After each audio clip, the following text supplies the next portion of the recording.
सब लोग। I hope कि आप सब ठीक होगी। My name is Saraswati Yadav और आज का हमारा टॉपिक है फंडामेंटल राइट्स यानी कि मूल अधिकार।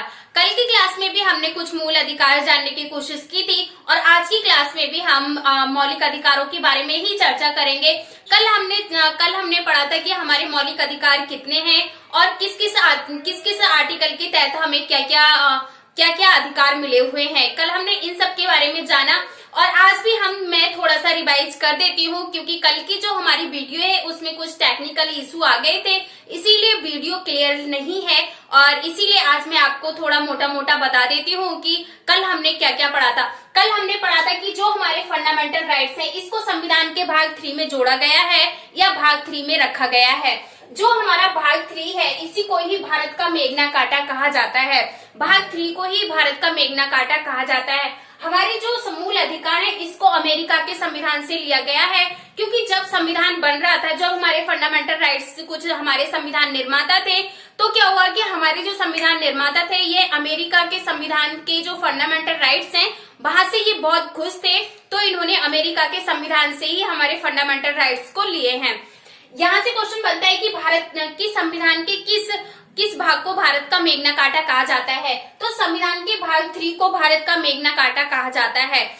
और यहाँ से क्वेश्चन बनता है कि हमारे जो मौलिक अधिकार हैं ये किस देश के संविधान से लिए गए हैं, तो ये अमेरिका के संविधान से लिए गए हैं। कल हमने पढ़ा कि हमारे जो फंडामेंटल राइट्स हैं ये कितने हैं, तो कल हमने जाना था कि जो हमारे फंडामेंटल राइट्स हैं ये 6 है। अब कौन बात करें कि हमारे 6 फंडामेंटल राइट्स कौन कौन से हैं, तो सबसे पहले तो समानता का अधिकार है, सेकंड है हमारा स्वतंत्रता का अधिकार है, थर्ड हमारा है शोषण के विरुद्ध अधिकार, फोर्थ है हमारा धर्म की स्वतंत्रता, 5 है हमारा संस्कृति व शिक्षा का अधिकार, 6 है हमारा संवैधानिक उपचारों का अधिकार, संवैधानिक उपचारों का अधिकार। अगर हम इनके आर्टिकल की बात करें तो ये जो हमारा समता का अधिकार है ये आर्टिकल 14 से लेके 18 तक इसके बारे में चर्चा की गई है। और सेकंड है अगर हम स्वतंत्रता के बारे में बात करें तो स्वतंत्रता आर्टिकल 19 से लेके आर्टिकल 22 तक बात कही गई है।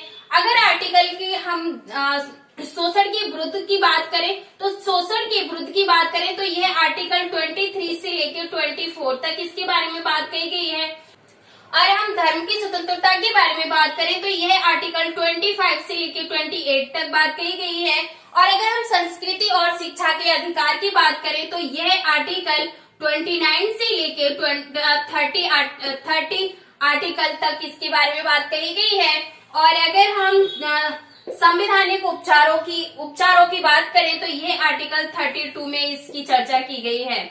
और कल हमने पढ़ा था कि कल हमने आर्टिकल 14 से लेके 18 तक आर्टिकल कंप्लीट कर लिए थे और हमने 19 आर्टिकल कंप्लीट कर लिए थे। आज जो हम पढ़ने वाले हैं आर्टिकल 20 से स्टार्ट करेंगे।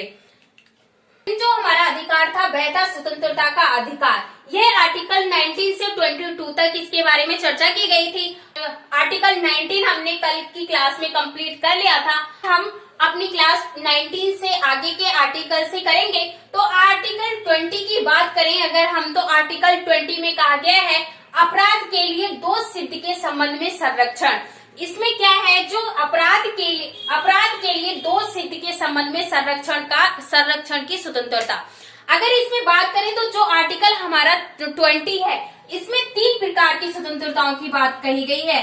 कितने प्रकार की स्वतंत्रताओं के बारे में बात की गई है? 3 प्रकार की स्वतंत्रताओं के बारे में बात कही गई है। तो हम जानेंगे कि हमारी वो 3 प्रकार की स्वतंत्रताएं कौन कौन सी हैं। इसमें सबसे पहले जो स्वतंत्रता है वह है कि किसी भी गिरफ्तार व्यक्ति को अपने ही प्रति गवाही देने के लिए बाध्य नहीं किया जाएगा। पहले अधिकार में इसमें क्या कहा है कि किसी भी व्यक्ति के लिए अपने ही प्रति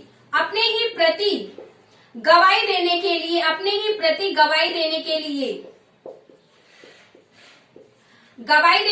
बाध्य नहीं करेंगे।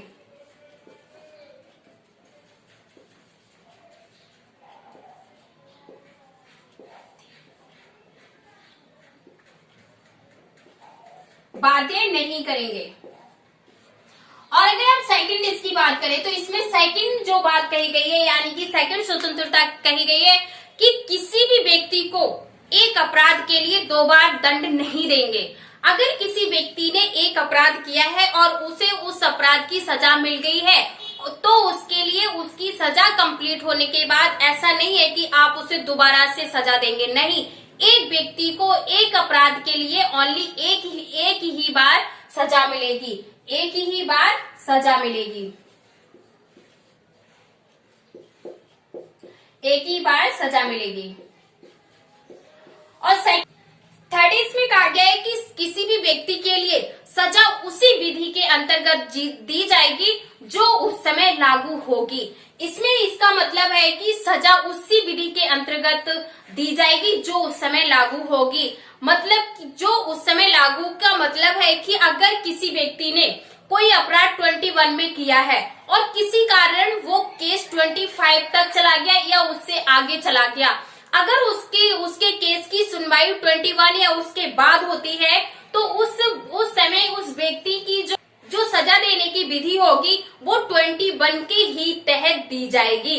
आई होप कि आपको समझ में आ गया होगा कि किसी भी व्यक्ति के लिए सजा उसी विधि के अंतर्गत दी जाएगी जो उस समय लागू होगी।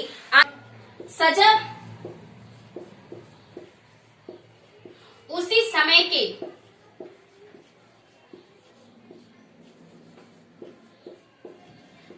अंतर्गत दी जाएगी।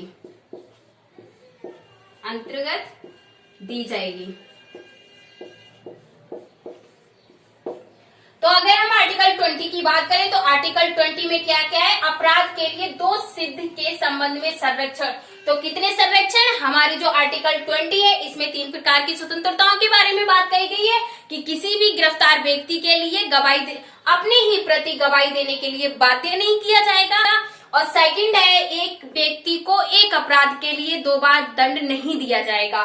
सेकंड इसकी जो स्वतंत्रता है कि किसी भी व्यक्ति को सजा उसी समय के अंतर्गत दी जाएगी जो उस समय लागू है। आई होप कि आपको आर्टिकल 20 समझ में आ गया होगा।